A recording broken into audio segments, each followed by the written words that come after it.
So in this video, we'll be doing is the design of heel slab. So now this is the portion of the heel slab. So which will be designed as a cantilever slab of 1 meter width or 1 meter strip. So which is fixed at this end and free at the other end. The projection of this cantilever heel slab is 1.775 meter.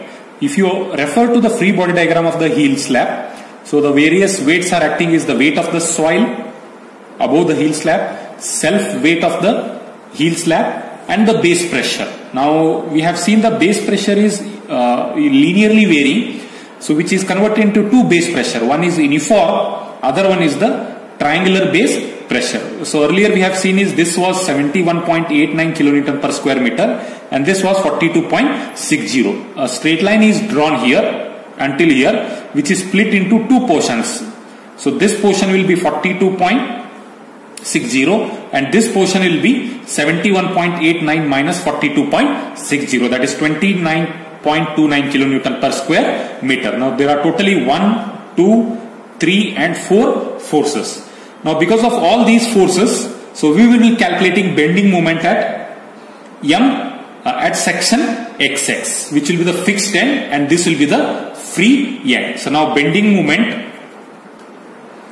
of the heel slab at XX. So let me call it as MXX. So again to remind, so this is considered as 1 meter width of the strip. Along the length of the retaining wall, we are considering it as a 1 meter cantilever width of the slab or 1 meter cantilever strip of the slab. Now coming to the moment, calculation of moment of 1, 2, 3, 4 forces at section XX. So we'll go one by one. The first force is weight of the soil. So first we will calculate is, so what we will be doing is summation of W into X, that is moment of all the forces acting on the heel slab into CG of its distance from XX axis, where we have the maximum bending moment in the heel slab. So that is summation of W into X. Now writing one by one. So now say let us call this as W1, weight of the soil. So what will be the weight of the soil? The width is 1.775. 1.775 width into height is 4.8. Height is 4.8 into the length we have seen it is 1 meter into the density is 18 kilonewton per cubic meter. So this will give you weight of the soil into X. It's a distance of the weight of the total weight of the soil. X stands for the total weight of the soil acting at CG from X. So the total weight of the soil will be acting at a distance of half of 1.775 from section XX. Therefore X will be 1.775 whole divided by 2. And this will be causing, this W1 will be causing the clockwise rotation. So I will show with the clockwise rotation. Or I can write it as plus. So next is the self weight of the heel slab. So let me call it as W2. Self weight of the heel slab, let me call it as W2. So that is width is again 1.775 meter into thickness is 0.45 meter into 1 meter length into the density of concrete is 25, and again the W2 will be acting at the CG of 1.775 by 2. So from XX also it will be 1.775 divided by 2, which W2 is also causing a clockwise rotation, which I will be writing it as plus. Yeah. So next is the base pressure. Now base pressure is acting in upward direction, so which will cause anti-clockwise rotation. So I'll write minus. Now that base pressure is split into two pressures, one uniform and other one is the triangular or linearly varying. Now first I'll be considering uniform base pressure. I'll call it as W3. So W3 is calculated as 42.60 into 1.775 width into 1 meter length,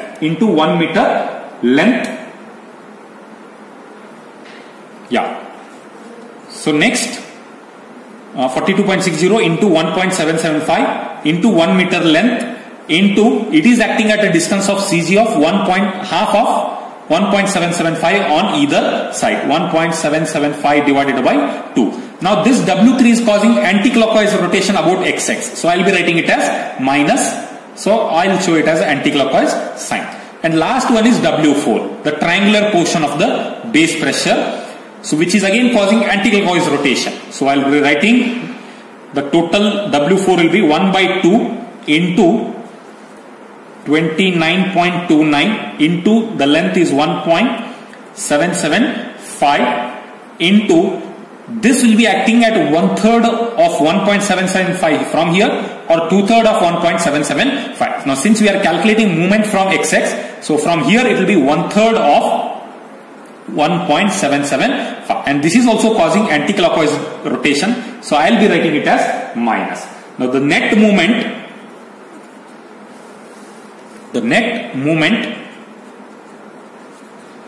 at XX so will be, so let me call it as MXX will be 71.36 kilonewton meter. So you'll be getting positive. It means the net movement because of W1, 2, 3, 4 is clockwise. It is causing a movement of clockwise. So now here you can observe, yeah.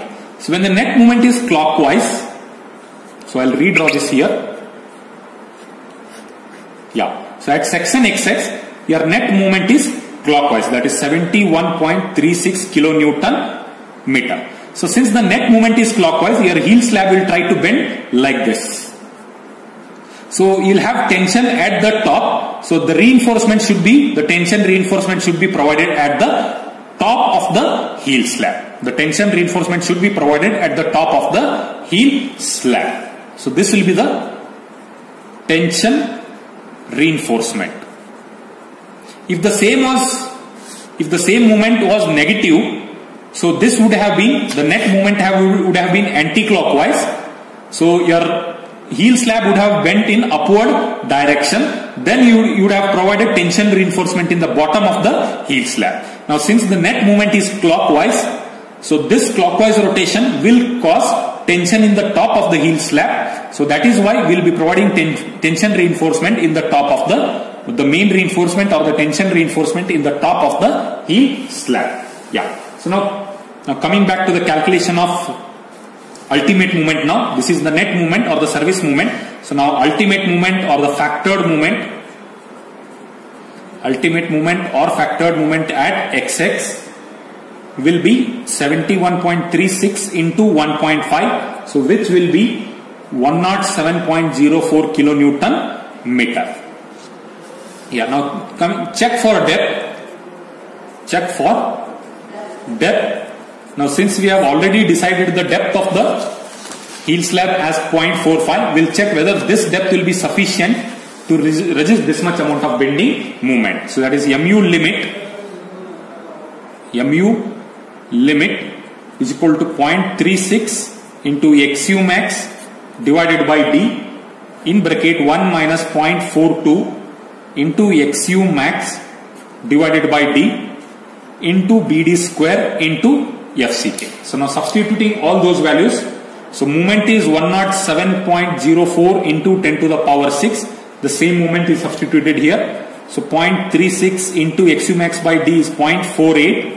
1 minus 0.42 into 0.48 into, so we are considering 1 meter width of the strip, that is 1000 mm, and effective depth is, yeah, that is one we have to calculate, D square into the grade of concrete is 20. So with this D will be how much? 196.95 mm. So now whereas, yeah, and same time, so D dash, the cover is 75 mm. So the overall depth required will be 196.95 plus 75, which will be 271.95 mm. So but what we have already provided is 450 mm. So hence this is the requirement, and what we have provided is 450 mm. So now, yeah, so now since the requirement is less than what is provided, so this can be designed as a singly reinforced section. So this is the requirement and we have already provided. So hence it will be safe in the depth requirement, and this can be designed as This can be designed as a singly reinforced section. Yeah. And same time, so the effective depth of which is, so that is D effective, you can call it as 450 minus the cover is 75, which will be 375 mm. So now we'll have to box these values.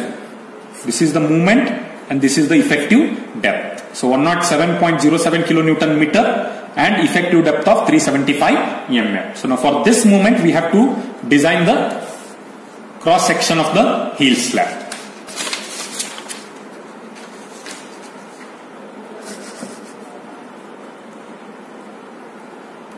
Yeah. Now straight away what we'll do is we will use mu by BD square. So mu is 107.04 into 10 to the power 6 to convert it to Newton millimeter. B is 1000 and D is 375 square. So which will be 0.76. So referring to SP16,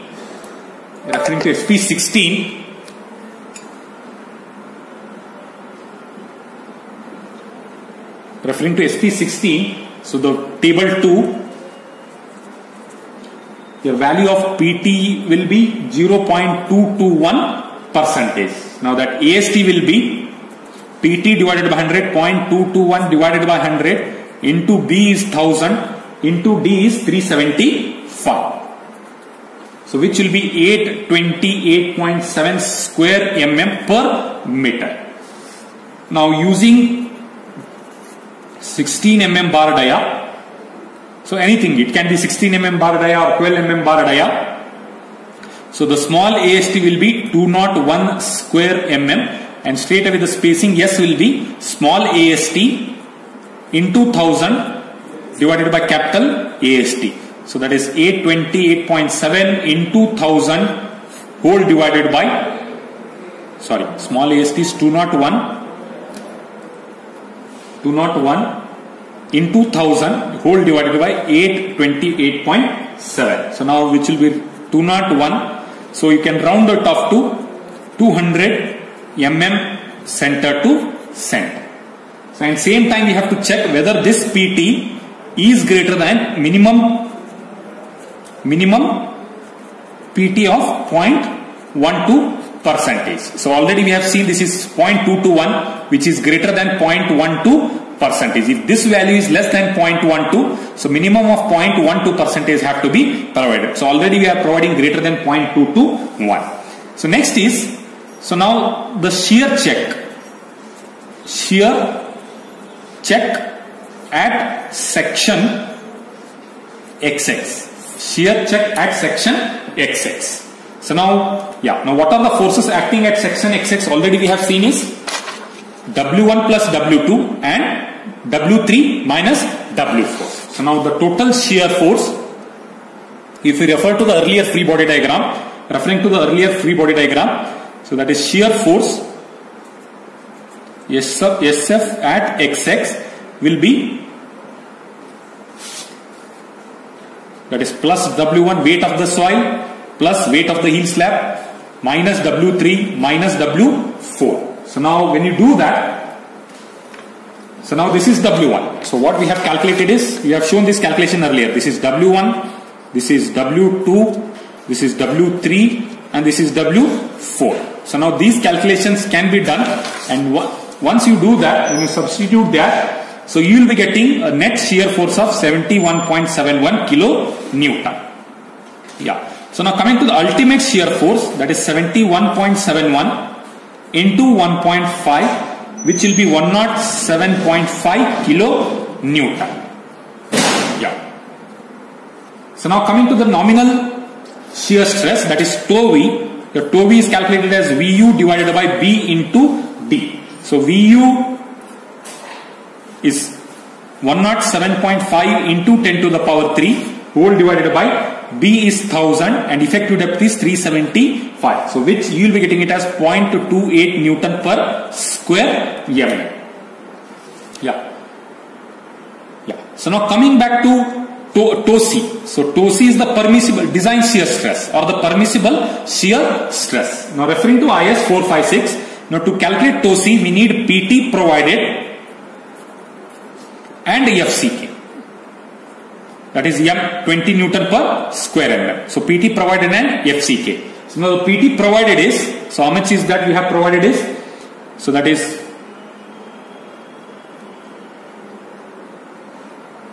so 100 into AST whole 100 into AST divided by BD.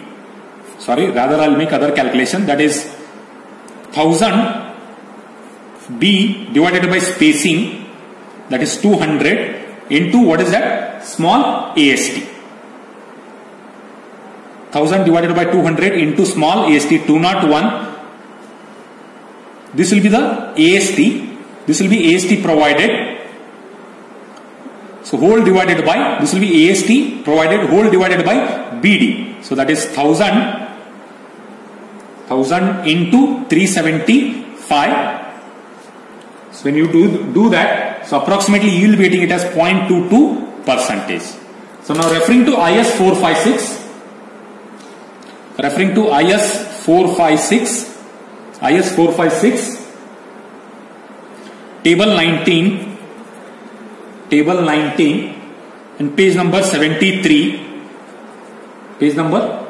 73, the permissible shear stress or the design shear stress is 0.336 Newton per square mm, whereas tau v is 0.28. So therefore your the tau c is greater than tau v. So hence your heel slab is also safe in shear. Yeah. Now coming to the reinforcement. Now just now we spoke that the reinforcement should be provided at the top of the heel slab. Yeah. The reinforcement should be provided at the top of the heel slab. What is the requirement we have seen is 16 at 200. So now, yeah. So this will be, the main steel will be coming along like this. So here is the bending, like this is the bending. So it will be coming 16.5 at 200 mm center to center. But how long this you are continuing? Now this can be continued at a distance of LD,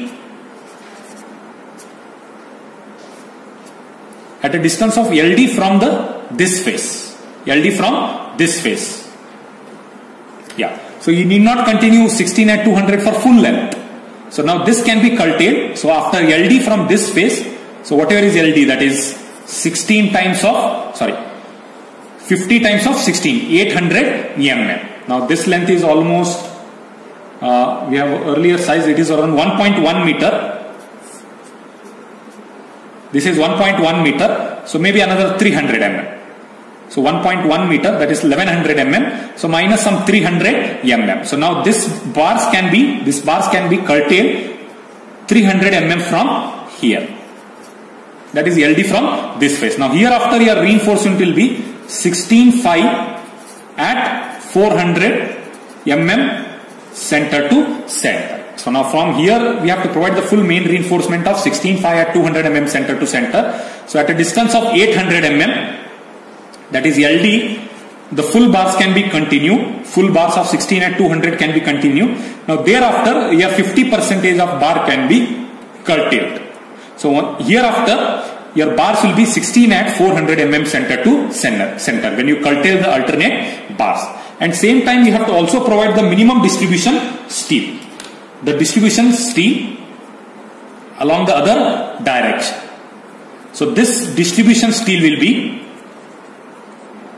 0.12% of total BD. So that is 0.12%, that is 0.12 divided by 100 into 1000. So while calculating the minimum PT, so you will be taking the overall depth. So which will be roughly say some 540 mm square per meter. So using 8 mm dia, small AST will be 50 square mm, or else you can go with the 12 mm. 12 mm dia. Your small AST will be 113 square mm. So therefore spacing will be small AST into 1000 whole divided by capital AST. So now we can roughly check this value. Somewhere around say some 200. So I'll be writing roughly. This value can be checked. 200 mm center to center. Now this distribution steel can be 12.5 at 200 mm center to center. 12 mm at 200 center to center. Distribution steel in the opposite direction. Now this will be the main steel and perpendicular to that will be the distribution steel.